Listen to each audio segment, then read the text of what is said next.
Hello, it's Caleb Span with the financial plan for Bill and Teri Pugh. So, going through what I have planned for this couple, going by just the numbers with their current salaries and investments, I have picked $3 million as the target for their retirement accounts.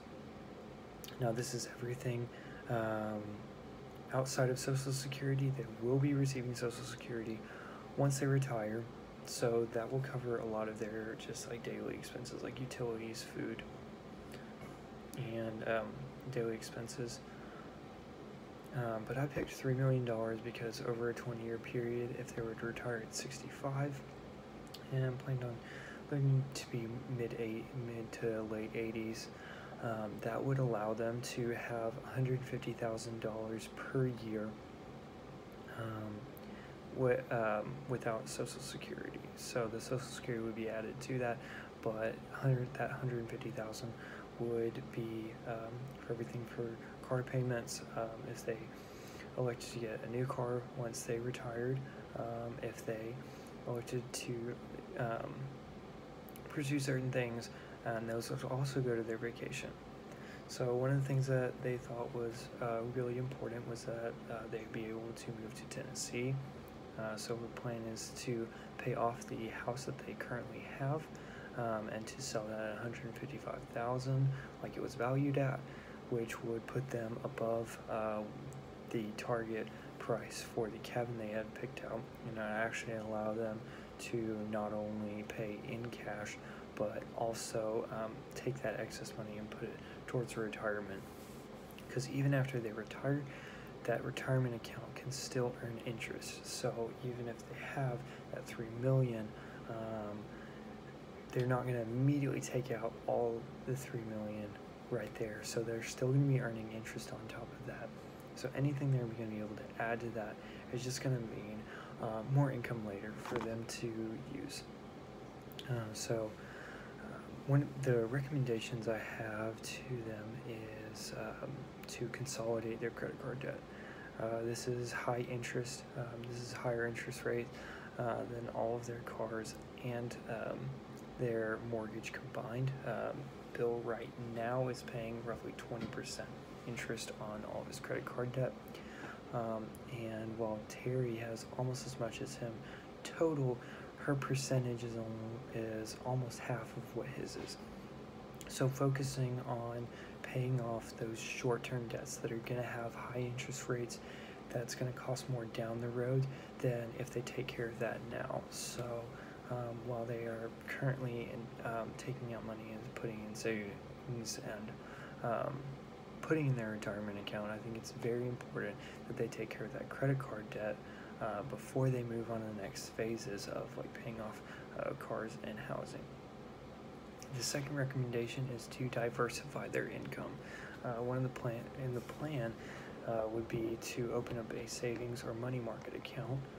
Right now they have no savings, money market, no CDs, no money market accounts, and all of their eggs are basically in one basket in their retirement account.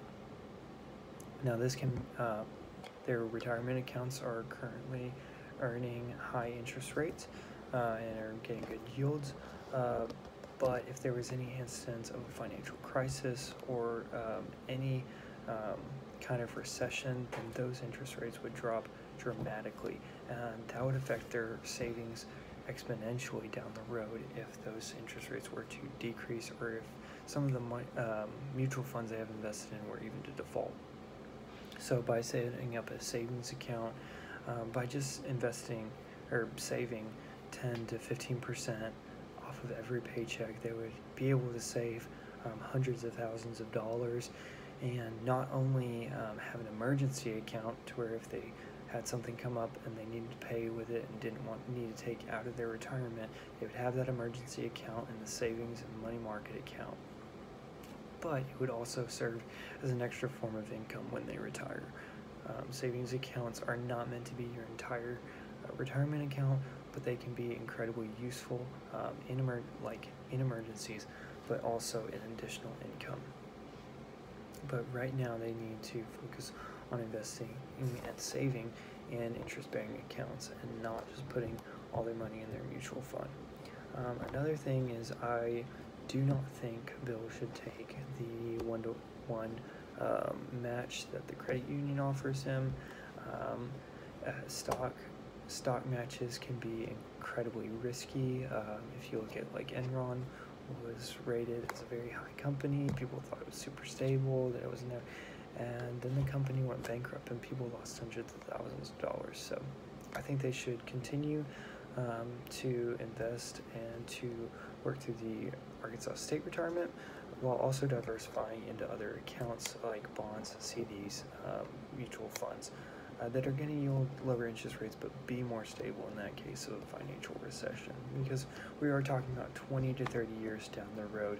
You don't want to lose any of that later in life, and then have to work, late in your 70s and lose that retirement that you worked hard for. So just working through paying off debts before retirement, diversifying income, and then finally establishing a will. They're wanting a scholarship. They would be able to use they could, with a will, set aside a particular amount of money after they died to go to certain organizations that they so choose, instead of an instance where the government would take money that was not established in a will and how they wanted it to go. So if they were to establish a will, it would allow them to choose how they wanted their money, because they don't have children. They're beneficiaries on each other's accounts, but they do need to lay down, once they die, if they died in their 70s, there's still maybe $1 million, $1.5 million left in their retirement account that they would not be able to choose where it goes. So by establishing a will, they would be able to choose how much would go towards their scholarship, and also if they wanted to give to the school or other organizations, how much they could give. So while $3 million seems like a lot of money, I think if they work hard towards saving towards that and be careful with how they spend, and also consolidate their debt and work on paying off their debt and being debt-free, I think they can live out their dream of living out in the mountains and live a pretty modest and peaceful retirement. Thank you for listening, and have a good day.